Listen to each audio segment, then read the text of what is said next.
The Senate begins a marathon amendment voting spree as Democrats push to pass the president's American Rescue Plan. How a new state vaccination program will affect Missouri pharmacies. Low enrollment numbers force Pitt State to consider some tough decisions. The 4 states' most watched news starts now. The Kansas Department of Labor will get more call center representatives and extended hours as residents continue to have problems with the unemployment website. Here at KOAM, we receive calls every week from residents having issues with unemployment benefits. Many of them won't share their experience on camera, but today, KOAM's Zach Dodge spoke with a Pittsburgh woman who did. Talking to an automated chat and making phone calls has been an all-consuming process. All call center representatives are engaged with a claimant at this time, and the hold queue is full. In June of 2020, Pittsburgh resident Jeanette left her job, feeling she had no choice but to stay home with her kids. My responsibility as a mother needed to come first. She qualified for unemployment, but after that ran out, she started trying to apply for extended benefits in January. I have not been able to get logged in. I have not been able to make contact with anybody that can help. Since February 3rd, she says she's tried everything she can think of, including calling the department 2,000 times. To speak with a call center representative, you will need to call back later. It's put a tremendous hardship. I have accounts that, you can only ask for deferment so many times. This is the latest in a series of issues Kansans have faced with the unemployment system. In April, we spoke with Parsons resident Janine Godfrey, who tried calling more than 800 times because she needed help with a technical issue, much like Jeanette is experiencing almost a year later. In February, the unemployment system underwent a massive security upgrade following the discovery that, according to the department, $290 million had been paid out on fraudulent claims. A legislative audit estimates the figure to be closer to $600 million, during which Kansas Republicans started suggesting stripping Governor Kelly of her control over the department. It's extremely irritating that our government isn't there for you when you need them to be. Now, the Department of Labor says they are still working with technology that was originally launched in the 70s, but that it has been largely stabilized. And on March 3rd, Governor Kelly announced that 500 more representatives will be hired for the call centers by mid-April. Their hours will be extended, and there will be server upgrades on March 12th and 13th. The department says the server update will help representatives simultaneously look at a claim online as well as talk to a caller. Jeanette feels like adding more representatives is a good idea, but one that should have been thought of ahead of time. There's always going to be IT problems whenever you do something like this. They screwed the entire state of Kansas. Fix this. Fix this. In Pittsburgh, Zach Dodge, KOAM News. The Department of Labor tells us 79 new phone operators will start on Monday. 100 more will be added each week until May 3rd. The Oklahoma Employment Security Commission says unemployment payments there since the pandemic began a year ago has hit $4.4 billion. That surpasses the amount paid during the past 10 years combined. The state reached a high of 14.7% jobless in April during a shutdown ordered by Governor Kevin Stitt in an effort to stem the spread of the virus. That shutdown was lifted in May. Thousands of Missourians could be off the hook for repaying federal unemployment benefits the state wrongly awarded to them. That's the proposal under a Missouri House bill. The state's Labor Department doled out $146 million in unemployment aid to 46,000 Missourians who did not qualify last year. House lawmakers have overwhelmingly voted in favor of forgiving the federal portion of unemployment overpayments owed by Missourians. Under the bill, Missourians would still have to repay the roughly $40 million in unemployment aid the state kicked in. That measure now heads to the Senate. Checking in with Doug Hetty now. Looking forward to a relatively nice weekend, Doug. Yeah, it looks pretty good for us. We're going to warm up a little bit more than what we had today, and we're going to have plenty of sunshine, as today was about 20 degrees colder than what we had yesterday. We actually had a midnight high of 58, but through most of the day, we were sitting right around 50 to about 51 degrees. Kind of cold right now, 37, 38, 39 degrees. We're eventually going to drop back near freezing a little bit later on tonight. But all the clouds are out of here, and all the showers are gone as well. But with some moisture left behind and the winds diminishing, we're going to get some patchy fog as we go through the overnight hours. You can see it kind of billowing up as we go into the morning hours, but it burns off very quickly, and then we see a nice warm up by the time we head into tomorrow afternoon. So a cold start, but I do think we'll make it up near 60 by the time we work into the afternoon hours. Of course, the pattern starts to pick up. We're going to check that out here in just a bit. All right, catch you soon. Thanks, Doug. As new coronavirus infections and deaths level off, a number of states are easing restrictions, while health officials warn that could prompt a new spike in cases. And lawmakers on Capitol Hill are battling into the night over President Biden's $1.9 trillion COVID relief plan. Skylar Henry reports from the White House.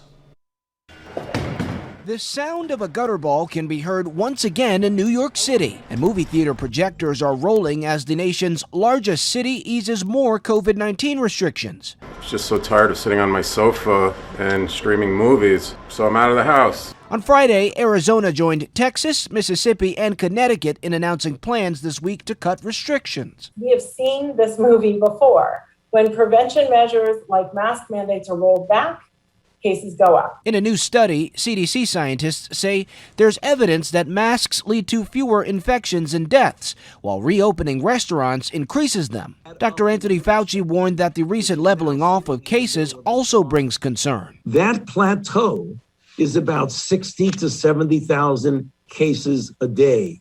When you have that much of viral activity in a plateau, it almost invariably means that you are at risk for another spike. The Senate Friday entered its hours-long so-called vote-a-rama on President Biden's $1.9 trillion American Rescue Plan.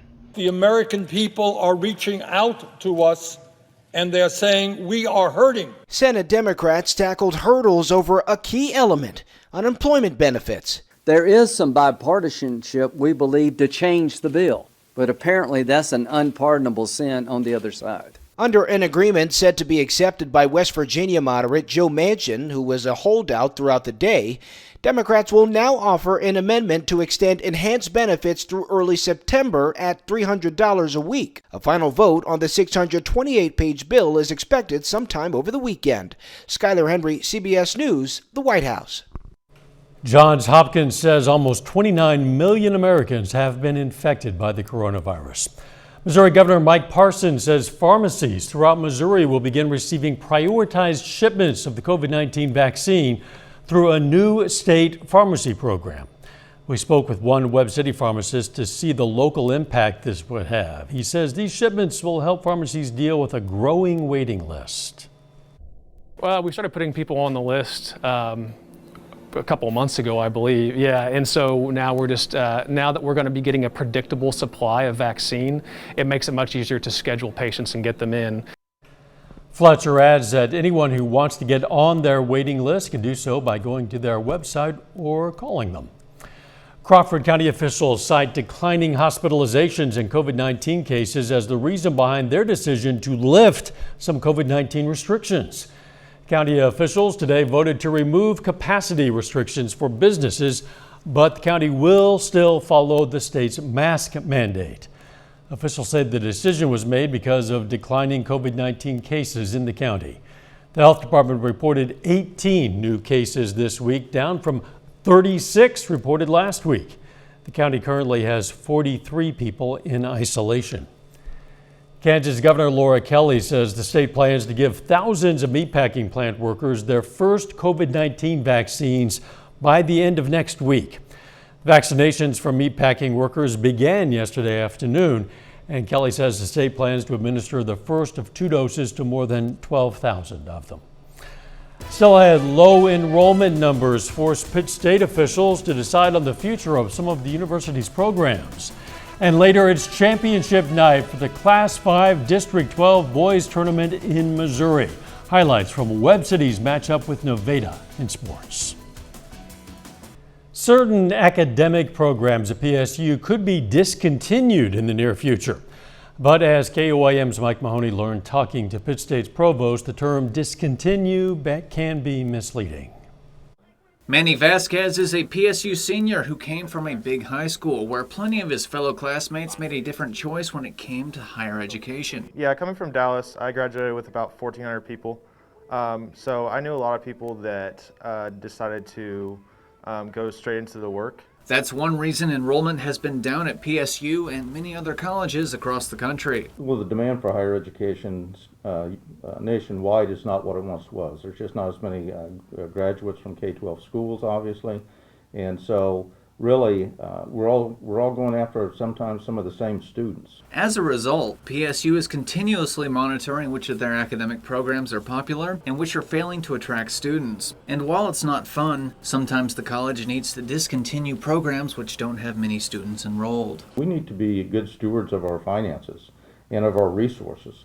And so every organization that's successful typically goes back and does that kind of a self-evaluation and reflection. At a presentation to a subcommittee of the Kansas Board of Regents, PSU Provost Howard Smith addressed which programs should be discontinued and which should carry on. Some of the discontinuations include the Clinical Science Medical Lab Tech major, Bachelor of Arts degrees in Mathematics and History, and various teacher education majors. But the term discontinue can be misleading because many of the programs would be transitioned into or combined with other more popular programs. Of the programs that we have on there, I would say at this point we merged most of those programs and put it and then created emphasis so that we could still sustain some of those needs. In Pittsburgh, Mike Mahoney, KOAM News. Provost Smith wants to make it clear that students enrolled in a major that's ultimately discontinued will still be able to complete it and earn their degree at PSU. Doug Hetty's up next with his complete forecast, and later Pitt State baseball looks to improve on its 5-1 record as the Gorillas take on Northeastern State. Sports Director Jacob Leonard has the highlights in sports.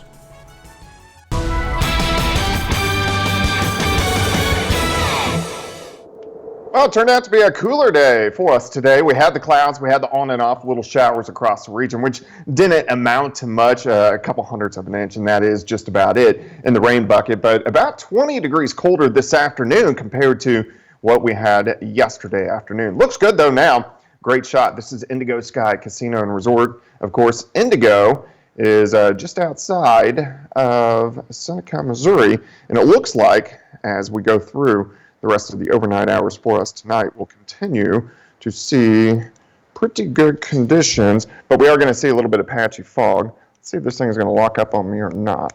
We're going to get this going again. But we are going to see some patchy fog across the region, so we need to watch out for that. But look at our temperatures. Lower 70s for us yesterday, and then in the afternoon, lower 50s for us today. But we are going to rebound as we go into tomorrow afternoon. It's kind of cold.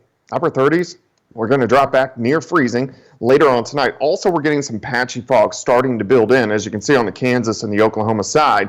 This is going to increase a little bit through the overnight. So if you are going to be out late tonight into tomorrow morning, watch the valleys as your visibilities will definitely drop. But we do have clear skies.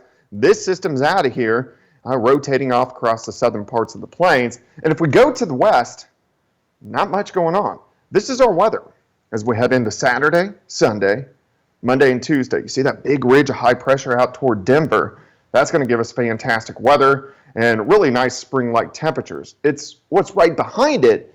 That's what we got to watch. We're going to move into the part of the pattern that we were in late January and then early December, where we get 3-4 decent storm systems in a row and decent amounts of rain. So that's something we got to worry about late next week. At least for us tonight, it's just going to be cold. We are going to get that patchy fog.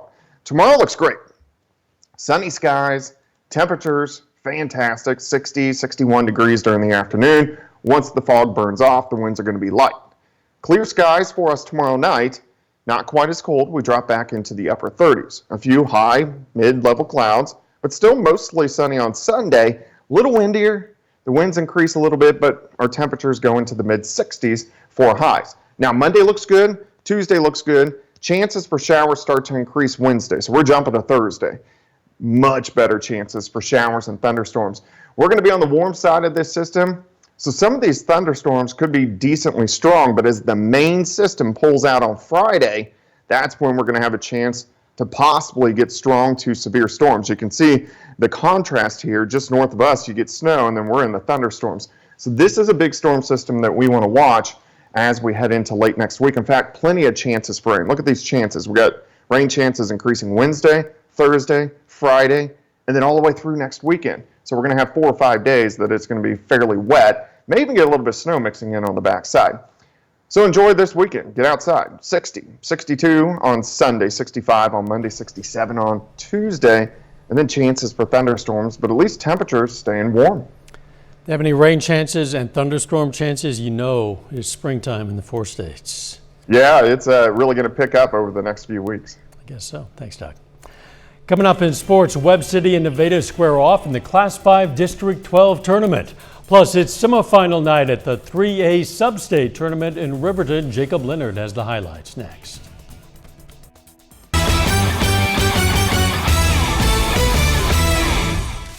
Tonight is championship night for the Class 5 District 12 boys tournament in Missouri. And this year's title game features Nevada and Webb City, the third time these two teams have played this season. Danny Terzer has more on who's moving on and who's going home. Webb City hosts Nevada tonight with the district title up for grabs.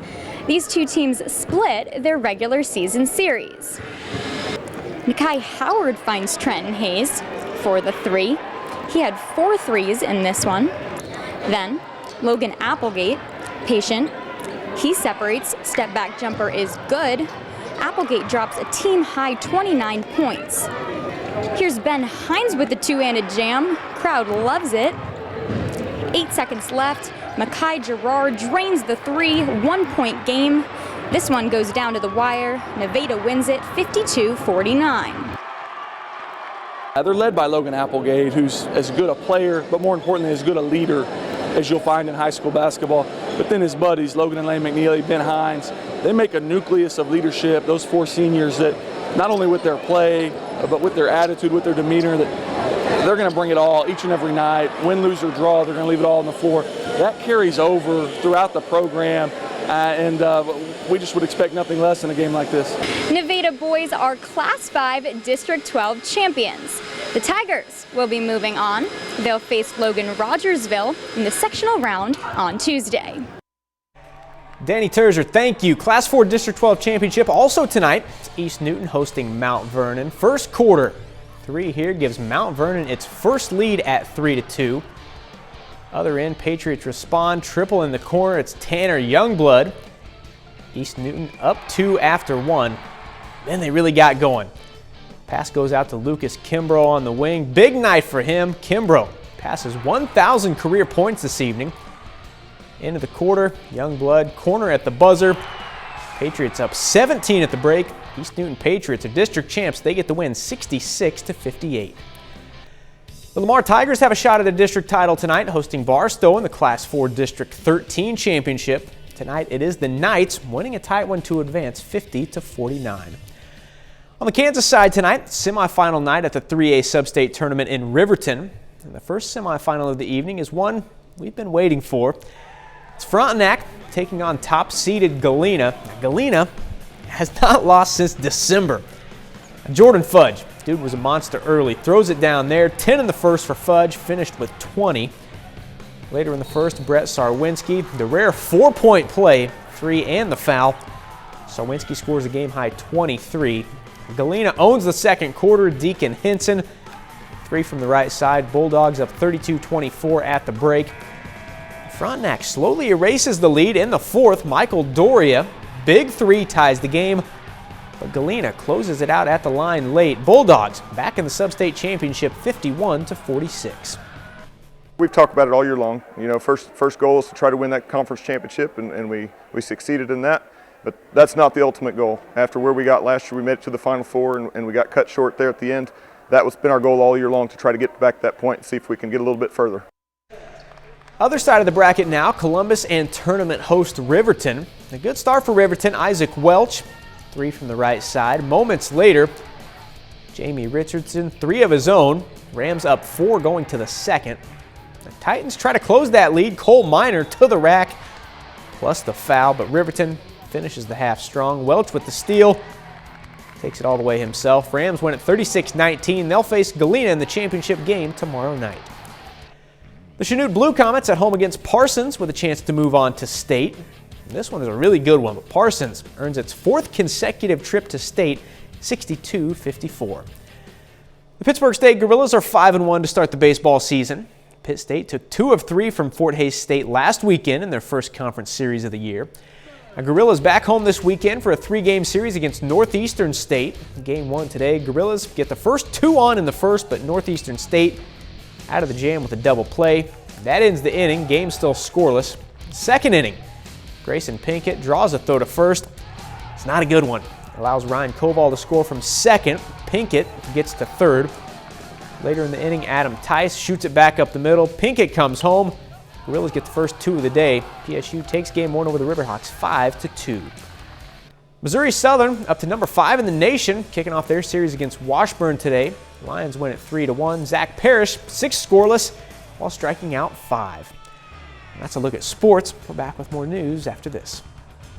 It's on our local veteran, Staff Sergeant Stephen Woods, the Miami, Oklahoma native, served in the U.S. Marine Corps. Staff Sergeant Stephen Woods, tonight's 4-state hero.